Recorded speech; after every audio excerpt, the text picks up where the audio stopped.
Welcome to The Bridges Between Us, a podcast from CaringBridge, sharing real stories from real people navigating health journeys, stories about caregiving, connection, uncertainty, and the many ways support shows up when life changes unexpectedly.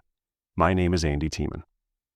Just a brief warning, today's episode is graphic and a little hard to hear. If you've got young kids in the car, please use discretion. Today I'm talking with Jeff Winston and Jackie Klinkner. Their story is like nothing you've ever heard. Maybe you've seen something like this in an action-packed summer blockbuster with stunts and explosions and timing like it was scripted and perfectly choreographed. But this story is real life. A severe motorcycle crash, a chance encounter on the side of the road, hot engines, chaotic highway traffic. Luck meets coincidence meets medical miracle? You decide.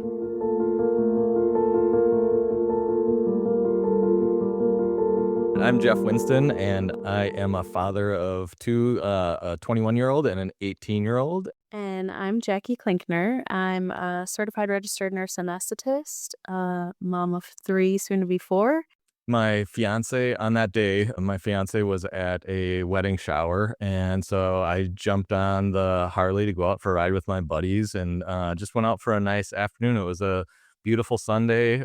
Sun was shining, cruising around, went down along the river, and I'd just broken off from my buddies in Hastings in the Prescott area, heading home to head back over to Bloomington where we lived, and was coming across 494 near the airport where there was a lot of road construction at the time, and just cruising along at 65 miles an hour, beautiful sunny afternoon in the left lane, and it looked like the signage said that the road shifted, that the lanes shifted over and then came back. And as I got up closer in the left lane, I could see that my lane ended. It actually went into where the road construction was. And so I needed to merge over. And I looked over my shoulder really quickly to try to see if there was any cars there that I was going to merge into. And about as fast as that happened, I impacted the cement dividers that they use for construction there. And this is where the amazing part starts from here on in. The rest of it's kind of crazy. I didn't crash. The motorcycle was the craziest part about it. So I was cruising, laying Superman on the Harley, going 60 miles an hour, laying flat on basically my stomach was on the seat of the bike. And I pulled myself back up so I could see over the dashboard of it and see where I was going. And I looked down and I could just see my leg dangling there. So I knew I had to get across the traffic over to the right shoulder. And I mean, it's amazing that I didn't hit any traffic, any cars. You know, there could have been a semi there. I literally went all the way across traffic from the left lane to the shoulder. And when I got to the shoulder is when I put my foot down, my right foot. I knew I had to lean on the right side. And that's the only time I blacked out during the whole thing was I put my right foot down and blacked out for about 3 seconds and woke up tipped over on my left side, on my bad side. I reached back because I couldn't remember which saddlebag I'd put my cell phone in. And I popped open the right saddlebag and just like the hand of God set it there. My cell phone dropped out and was right there. So I literally called 911 for myself laying there. Then I called my fiancée to let her know, and she said it was a very awkward conversation because I sounded very normal, very calm, and just said, yeah, I just crashed my motorcycle. So, Jackie, I hear you somehow swooped into the rescue. You see a guy laying on the road. Did you lift that bike up off him? No, we didn't touch it. My husband and I were traveling westbound on Interstate 494, like directly into the sun, May, it was about 7:15 probably. And so we're headed like right to the sun, and it was really hard to see. There's an overpass like right after where Jeff hit the concrete barrier. And so it was kind of casting a shadow. But then once you got like past the overpass, you were back to being blinded. So we're coming up on this overpass, and you can see in the left lane these like concrete pillars, and there's like a reflective vest kind of like hanging on the pillar, and there's like a chunk of plastic in the middle lane, and there's 3 lanes of traffic. So we moved from the far left lane to the middle lane, and I was like, what was that? I'm like, oh my gosh, I really hope there's not a motorcycle accident up here. Like I said that out loud in the car. We no more than like get under the overpass, and you can see there's these 2 young girls over on the right shoulder, and like in t-shirts and flip-flops and shorts, like waving their hands at traffic, like for anybody to stop. And so the far left lane was then all had barrels like blocking the far left lane. And so I was like, babe, we got to pull over. So he pulls into the far left lane because that's like just the closest place we were. And then we kind of waited for there to be a break in traffic and like ran across the road, the interstate to Jeff. And he was just laying there with his bike on him, wide awake, like nothing had happened except his bike was just laying on top of him. You couldn't see anything. He had a belt on and his jeans on, and I could see like maybe a little puddle of blood, and I could tell it was his leg. And so I take his belt off and I kind of yank on it on his leg, and I just start talking to him. And there was a couple other people who had stopped but like weren't really helping Jeff directly. And so my husband said, like, did somebody call 911? And they're like, yeah, they're on their way. Not really kind of paying attention to where we were. I was like, I don't hear anybody, like you kind of expect to hear sirens or something like right away. And it felt like an eternity. And then every time we go past this, we talk about it because we go past the airport at least once a week. And I'm like, we are right by the airport. Like how it must have been faster than we felt like, but it felt like we were there for an eternity. So my natural instinct was get this leg tourniqueted off, don't move the bike in case it's like holding a dam on something that is gonna, break loose, and I don't want to cause more bleeding. And so I told my husband, I'm like, put his other leg up on the bike just to keep the blood coming back to his head. And I right away was like, do you have your ID on you or your wallet? Because my instinct was, well, if he passes out, I need to know who this guy is, or, and then I just started asking him, like, do you have any other medical problems, or just in case, like I couldn't communicate with him. I had as much information about him as I could. And so we started chatting and he's like, no, I'm healthy. I don't have any allergies, all this stuff. And I'm like, well, where do you live? And I have his ID, so I know who he is. I know his first name, his last name. I know where he lives now. I just kept trying to like make conversation with him until just so that he would stay conscious, because I didn't know. And he did at one point say like, I'm starting to get a little lightheaded. And so I was like, all right. That was when my husband put his other leg up. And at one point my husband did run back across traffic to like get our first aid kit. Cause I was like, I got gloves, but I don't really have anything else that's going to be helpful in this situation. And then there was a couple other people that stopped and like had left. They were like, oh, it seems like you got it. Eventually EMS showed up. The police kind of like were over on the shoulder. So no one was blocking the closest lane of traffic. So the cars were still like coming right by us because, there's gawkers and the traffic had already merged from the left. And so they weren't going to merge it from the right and slow the road way down. And so it was like the cars were just like passing right by. And so then EMS came and they put an actual tourniquet on his leg. And I was like, this is Jeff. And like, I'm trying to give them as much information as I have. And they were just kind of like, yeah, whatever. Like, we got it now. So then they picked the bike up and I saw his leg and I was like, oh my gosh, like it was just mangled. Like, So you tourniqueted his leg, not knowing really the extent. yeah, because I'm a CRNA. I work at Twin Cities Orthopedics. That's like my day-to-day life. I do it 5 days a week. And so my instinct is like, well, if there's blood going to the leg, like I want to cut off the blood. And so just by human nature, I guess, to me, I was like, I know I need to get a tourniquet on this thing. I don't have an actual tourniquet, but he's got a belt on. I stood there and like, honestly, my husband held the belt for most of the time because I was too busy like talking to Jeff, and the two of us just kind of kept him company on the side of the road and made sure everything went well until EMS could get there. So it was a while. And then, like EMS takes him and we're like, I guess we just go on our way and go home. Like, well, that was just a 30-minute detour, and your adrenaline's pumping and your heart's racing and you're like, well, let's just go have ice cream, I guess, at home, like an average Sunday night. Did they give you a high five or anything? No, nothing. They took our names. And I think that was basically it. Like there was no follow-up or anything from that. So we were just kind of like left in the dark, like hanging, like nobody knows where this guy went or what happened to him, if he lived, if he died, if he, got his leg, who knows? Like we were just like, well, I guess we'll never hear about that again. We kind of just left. Now from your point, now you're in an ambulance. Yeah. You're screaming down 494 headed to Southdale or something, probably, right? Regions. Yeah. They wouldn't take me. Yeah. It had to be a level 3 trauma. Did they ask you, right? They asked if you wanted to They asked me and yeah. Right? Yeah, it was funny. There was just, so Jackie's downplaying it, but literally she saved my life. I would have very likely, even with her doing the tourniquet and her and her husband holding it, like I lost so much blood by the time I got to the emergency room. It was incredible. And if she hadn't held that tourniquet on, I for sure would have passed out and probably worse. So, I mean, Well, and she's being very humble, but like I'm here today because she pulled over. Right? there was obviously you hit the concrete on the far left side of the highway and then laid your bike down on the far right shoulder, probably half a mile down the road. And there was a blood trail from the site of impact all the way across the road. So like he was bleeding the whole way across, which we didn't really notice at the time. But again, we traveled the road a lot. So the next time you go by, you're like, oh my gosh, look at that.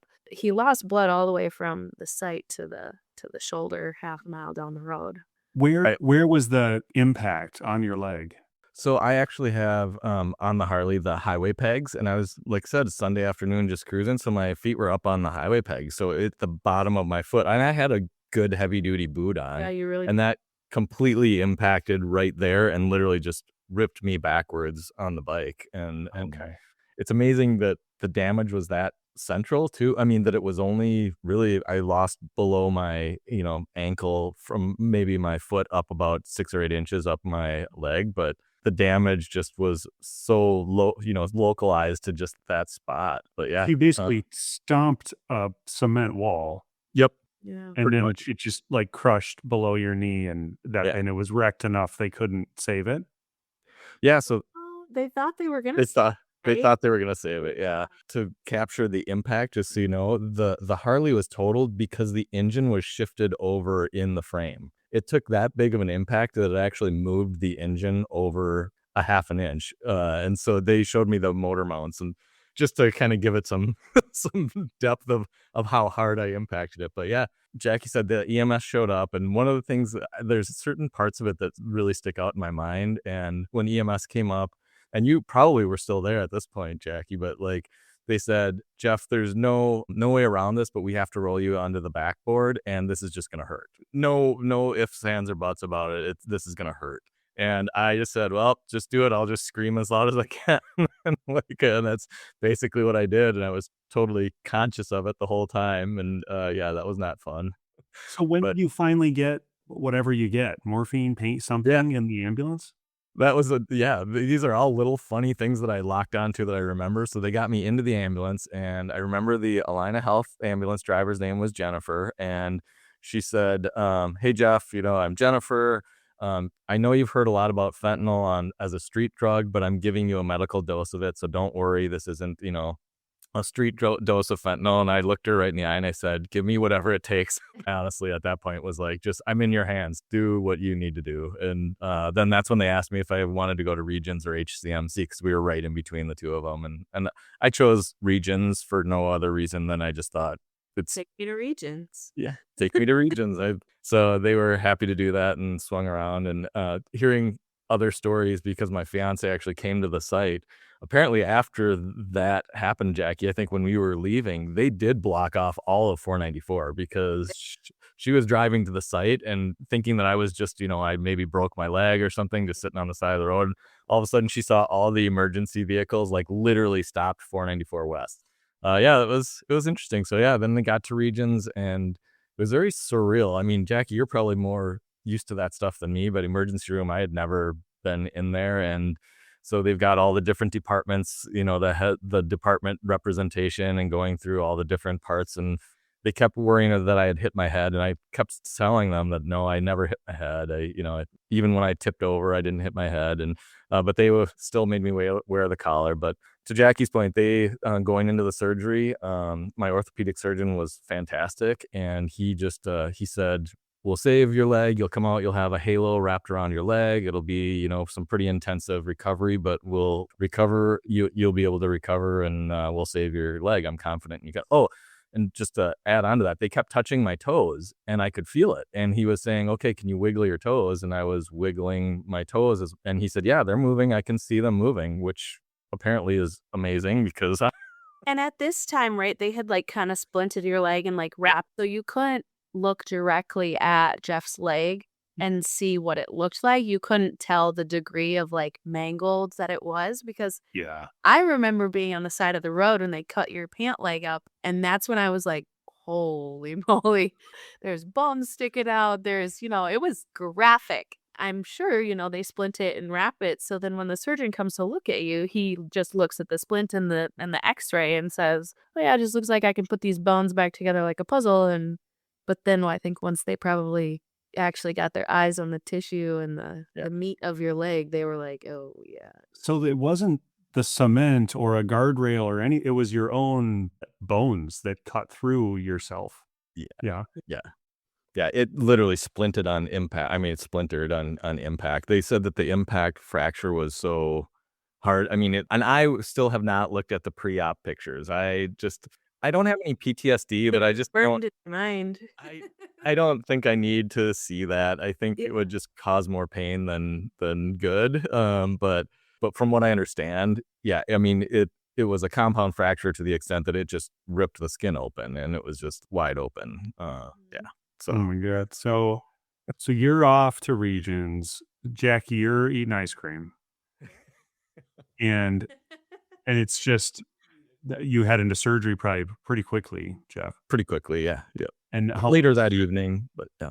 how long were you in there for the surgery? I think if I recall right, it was for 4 or 5 hours because they initially tried to repair and then they had to make the decision. Dr. Wojan was fantastic. I mean, for being wheeled in there on a Sunday night, being wheeled into surgery at 11 o'clock at night or something like that, to just get randomly assigned this wonderful surgeon, like he was just such a great person. And I remember waking up from the surgery and just his somber voice when he said, Jeff, I'm really sorry to tell you this. I wasn't able to save your leg. I had to amputate. He had to break that news to me, and I will never forget too. I looked him right in the eye and I said, that's all right. We'll figure this out. I'm alive. And that was just my response. And he, like, to this day talks about that he was just shocked at my response, that like, I didn't bat an eye. I was thankful to wake up and still be here. So. And that's hero stuff. I mean, way to go. That's unbelievable. You went into surgery at 11. Now it's 5 in the morning, 6 in the morning. Then you have to actually wake up. So it's like morning. It's the next day. Yeah. And he's been there all night. Yeah. That's when I am really blessed to have just a broad network of friends and former colleagues and people that I work with, and just a ton of great connections, and everybody wanted to know what was going on. Kristen, my fiance, had reached out to some people to just figure out what had happened, questioning what was going on. So the word was starting to spread around our network of friends and to family too. And that's when she decided to start the CaringBridge site so that she could share the information, just because so many people were flooding my phone and her phone. And it was just, everybody was so caring, and like, I'm humbled by all the people reaching out, but it just becomes overwhelming. And it's, I'm focusing on, I'm just glad I'm waking up. I'm laying in a hospital bed and I'm safe. I'll just be here. And so there's so much else on my mind at that point. And so she did a good job of getting the site up and running and being able to share exact details of, what happened, that I did lose my leg, but I was okay. I was, going to be in the hospital for a little while, and just to let a lot of people know.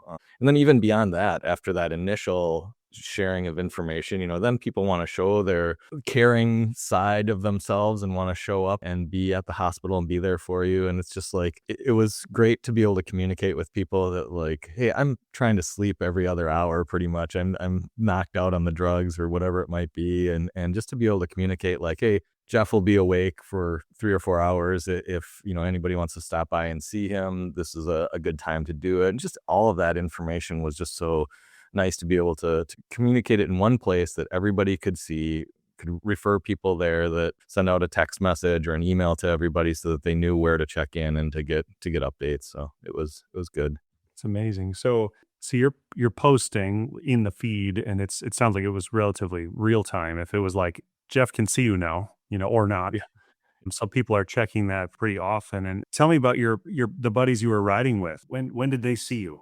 They started texting me almost immediately, right after the accident, and I wasn't conscious enough to even start interacting with people for that first couple of days, I would say. I went in for the revision surgery maybe 3 days later, I think it was maybe Wednesday or Thursday, I went in for the revision surgery. And so I was communicating with people, sometimes via text. When I was awake enough, I'd grab the phone and talk to them, but they were just shocked. I road raced motorcycles for 10 years, so I was a good rider, and of my friends, they would say I was the best rider of all of us. And so just they were so blown away that this had happened. Of all the people that they would have expected something like this to happen to, it was just a silly mistake. It was just I'm kind of glad I don't have anyone to blame. Yeah, it wasn't anybody else's fault. It was just a bad judgment, just a bad situation.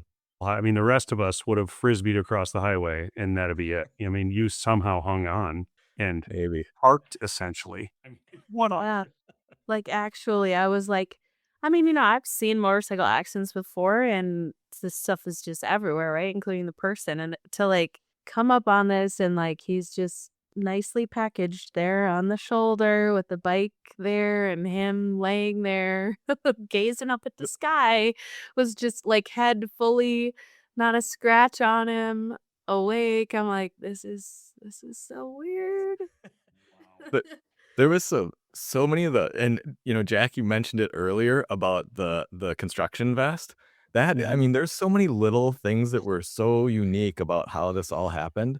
I happened to be road guarding for a motorcycle ride previously, and so I had worn one of those construction vests. And at the end of the ride, the guy that had it, one of my buddies, said, "Oh, just keep it, just throw it in your saddlebag. You never know when you might need it." And the fact that that's what she saw, like that, just all of the things that happen are just so incredible to know that that's when you first told me that, Jackie, it totally gave me goosebumps. There's 9 out of 10 chances I would have just taken that out and never thought about it and just be like, not and like the fact that you saw. Well, like, even for me, like, if I'm riding and my husband's driving, I'm like a passenger princess. I don't pay attention. I'm like on my phone, I'm scrolling the music or whatever. For me to like be paying attention enough to the road, recognize the debris, put together in my head, oh, this looks like this is what this could be. And then be like, hey, we got to pull over. Like, I mean, I probably wouldn't have even noticed. I would like it. I wasn't face down in my phone. I mean, it must be just your training and your just everything with what you've studied and what you do every day. You must have just gotten a little spidey sense about something going on, and then everything went into auto save mode, I suppose. Yeah, I guess. And maybe some of it's my reactions and just how I reacted to it. I wish I could say I did something supernatural and saved it, but I really don't know what I would have done. Maybe my instincts just kicked in because I road raced like up at Brainerd, so I was on blacktop, and so I crashed several times out there, and you're dressed for it there. Of course, you've got full leathers on, and never wants to have this bad of an accident out on the racetrack. But I mean, maybe some of that instinct kicked in. So at what point? So now it's you're in the hospital for a while, or you're recovering, you're updating your CaringBridge. Like, Jackie, how did you connect all those dots? Yeah. So obviously, like that night, I always said like I love a good like trauma. I work in healthcare. I worked in ICU for years. I thrive on like unstable, really sick people. I'm like, yes, let me get my hands on that. I always said though, I would make a terrible paramedic because I can't just like drop somebody off and be like, well, guess I'll never know what happened to them. Of course, I go home and I'm like, I cannot stop thinking about this. I'm like losing sleep. I'm up all night. I'm like, God, I wonder what happened. Like, what's the outcome? I'm like, I wonder where he went. I can't just like text any of my, CRNA friends and be like, hey, did some random guy come through? Like it's HIPAA and all this stuff. I'm like, how am I going to figure this out? I'm like, well, I know his name. So then I'm like looking up like the state crash reports, like that the state patrol puts up. And I'm like, because it says, if it's a fatality or, what the factors were. And so it's like, doesn't say that he died. So I'm like, okay, so obviously there's more to the story. So then I'm like, okay, well, let me look him up on Facebook. This is like, a day later, probably like after I've already lost sleep over Jeff and all of this. I look up his Facebook and he's been tagged in a public post, so I could see it, that was like, hey, here's a place that we're going to send our updates. And I was like, yes, now I can finally figure out what happened. And so then I, of course, can like look at that and see, Jeff lost his leg, but he's still alive and, kind of the updates. It was just so cool, like for my husband and I to be able to kind of like follow the story without seeming creepy. Like, hey, I know we don't know you, but we're just stalking you on the internet. Obviously, as time went on, we did let Jeff know that we were out there in the world and we got together, obviously, and reconnected. But CaringBridge is just such a like critical place for us to kind of follow along and something that was so impactful to both of us. And then just to see kind of how it played out and like that there was a good outcome and that, the hopefully world has good karma for us. It was so important to us to be able to follow his story from kind of afar and not, not being a close friend of Jeff's and not like texting and being like, "Hi, can we come visit you?" But still being able to get those kind of updates about how his journey was going was so cool to us. Yeah, it's amazing. I mean, so many stars aligning to make all that come together. Really? That's the truth. Was part of that because of the way you posted it so it was public? I mean, like, could it have been harder, Jeff, based on how you decided to be on CaringBridge? It was definitely a conscious decision because we didn't know who would be reaching out. I mean, yeah, I have a pretty broad network of friends that would be reaching out, but then, to your point earlier about the people I was riding with, and the word spread amongst that group of, my friends that I rode motorcycles with. And so they're getting it secondhand. And so they obviously don't want to start texting me. They recognize I'm trying to heal. And so for them, even in that kind of like broader circle of friends, for them to be able to keep up and just understand and feel like they're a part of it, still feel like they're plugged in. Just the messages I would get. And I mean, it was just all really, really, really cool. Then to just be able to connect with Jackie, that was amazing to me after the fact. I mean, there's so many things of survival mode going on at the time, and just to have her reach out. And Jackie, I don't know if you knew this, but those two girls, the young girls that were on the side of the road, they reached out to me too. And Way. I thought they were you at first when they first reached out, and they were like, "Yeah, I was on the side of the road with you," and I was like, "Oh, were you the one that held the tourniquet on me?" Because I hadn't met you yet, and they were like, "No," so they must have been the two that were standing there when There were like numerous people. There was a mom that had stopped and she was like, "Are you guys good? Because my kids are in the car and like I'd be happy to help, but I have my kids. So if you guys are good and don't need me, I'm gonna." And I was like, "No, we're good. We're good." And so like there were people who were happy to help, but it was just like, and all those people I'm sure had the same kind of sentiment, like, "Oh, I wonder what happened to that guy I knew what happened. that we had." So how was that? When did you guys meet up? How did that go? Well, it was probably May or June. What was it? Yeah, When did we something like meet? that. Was it a year? It was basically a year from the accident. Yes, because so at the time of Jeff's accident, I was not pregnant. By the time we met, I had just had a baby. So it would have been probably like around the 1 year anniversary, maybe a shade after, because it was springtime. So Jeff reached out and was like, "Hey, it's been a while, but I would really like to meet you in person. And can we take you out for dinner? Can we, whatever?" And Justin, my husband, and I were like, "This would be cool, why not?"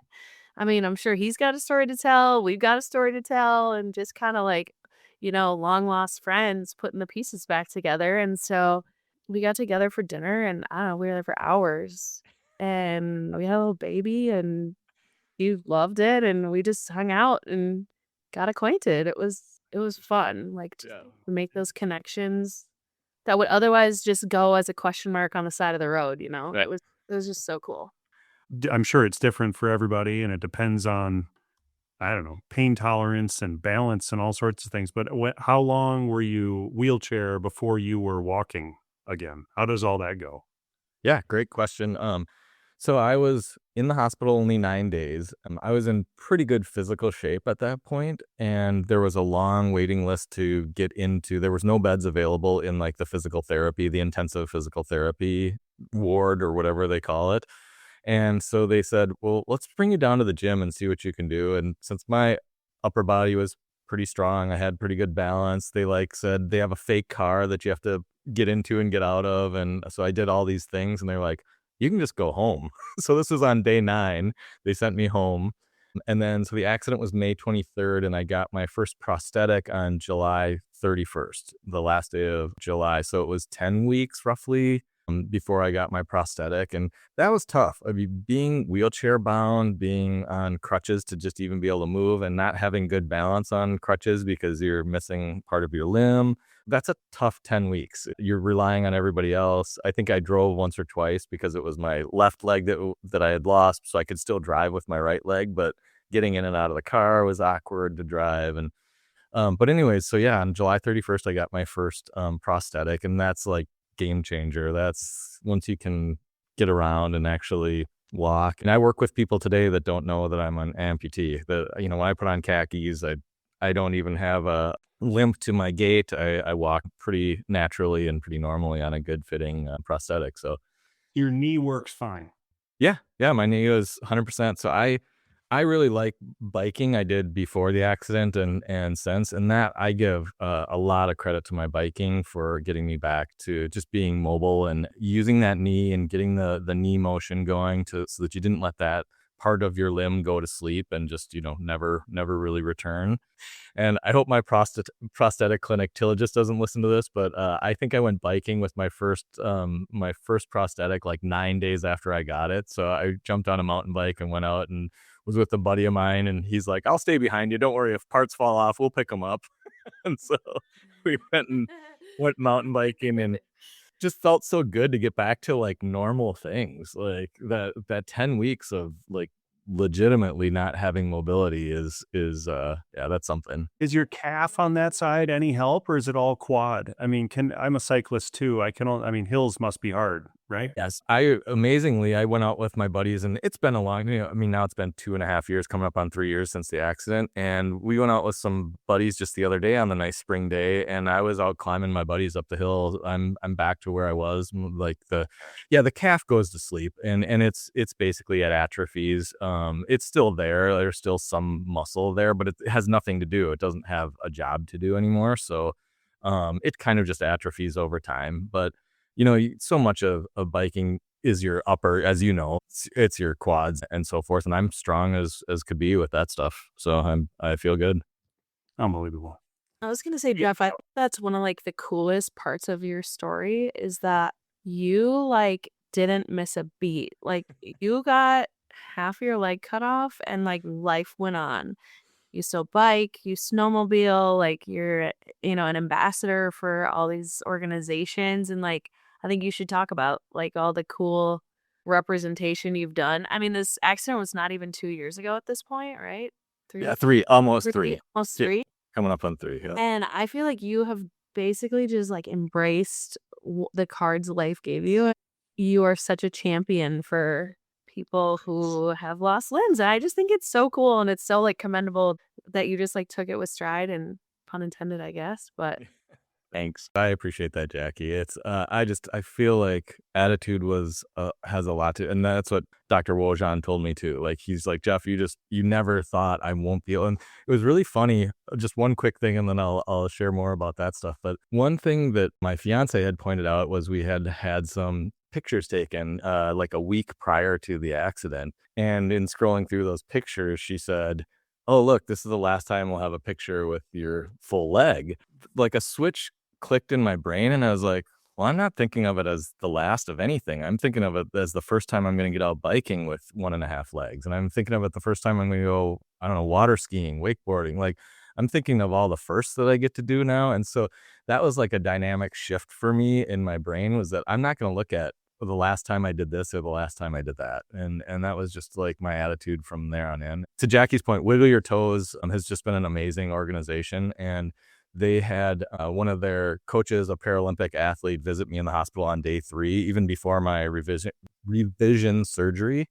And he said, "I'll get you back to doing everything you were doing before." He looked me in the eye, didn't even bat an eye at it. And he said, you're in good shape. You have the will to do it. I'll get you out there. And he has stuck by that. I still see him on a weekly basis. I help coach the mobility clinics through Wiggle Your Toes. I went and got my adaptive and inclusive trainer certification so that I can help with physical training. And I've helped coach biking because that's my passion. So I've coached new amputees on how to get on a bike and get out there and enjoy those things. And so it's just my way of giving back. These people have been incredible to me, Jackie included in that, and Wiggle, and just all of the people that showed up for me when I was down and out. I'm here to give back. I can do it now. I feel good. And if people get a glimmer of hope from me, it's the satisfaction enough for me. And I've visited several new amputees in the hospital. I've become an advocate for both Wiggle Your Toes and my orthotics and prosthetic clinic. And so they'll let me know when there's a new amputee, and especially if it's somebody that's similar, active, type of a person, they'll give me that name. And I've gone and visited several in the hospital, and it feels rewarding. I saw actually one of them just got his leg, I think on Monday this week. And so I got a video of him getting his leg, and I had given him all the prep work of the things that I knew about it and tried to share without oversharing. And he sent me a video of him walking along the parallel bars. So it was cool. That's amazing. What a great story. Gosh. And I have to hear about these t-shirts too. Oh my gosh. It's like so Jeff. Oh, yeah, there's a lot of t-shirts. So that was the first one that I was sent home from the hospital wearing, was a I don't need two legs to kick your ass. And that was the t-shirt I wore home from the hospital. And it spun into, then once people started getting wind of that, like I would get them just randomly in the mail. I'm trying to think of an amputee joke, but I'm stumped was one of them. And like, before you ask, it was a shark, It's just all of these t-shirts, and it makes people feel at ease. And I was wearing it on vacation in San Diego and just walking down the boardwalk along the ocean, and you're taking in all of this. And I got stopped by more people that said, I absolutely love that you have grasped this and are making people smile as they walk by. Just random people would just stop me just because I was wearing a funny t-shirt about it. So it was great. Gosh, great. It's so great. It's funny too because like that was like the highlight when we would look at CaringBridge. We would always look and see like, what do Jeff's shirts say? Like, because there was always pictures with his posts, and we could always we would just crack up at the shirts. One of my coworkers, her son was an amputee, so I would always kind of share Jeff's story with her and like the updates, and I was like, you should get your kids some of these. She's like, oh my gosh, these are gonna be the stocking stuffers this year. Like, I'm gonna order him some funny shirts. It's you got to smile, and it's just to see how it's just so disarming for people to then see, and they feel comfortable asking you. And I don't mind. I don't, like I said, I don't have PTSD about it. If somebody asks me, and I'm very comfortable saying, hey, it was a motorcycle accident, it was an unfortunate situation, but I'm here today and I'm going to take advantage of that. Another amazing story here on the Bridges Between Us. If you or someone you know want to share your story of hope, resilience, or caregiving here on the podcast, send us an email or reach out via the contacts listed on the main page. We'd love to talk to you next. Until then, be safe out there, and we'll see you next time.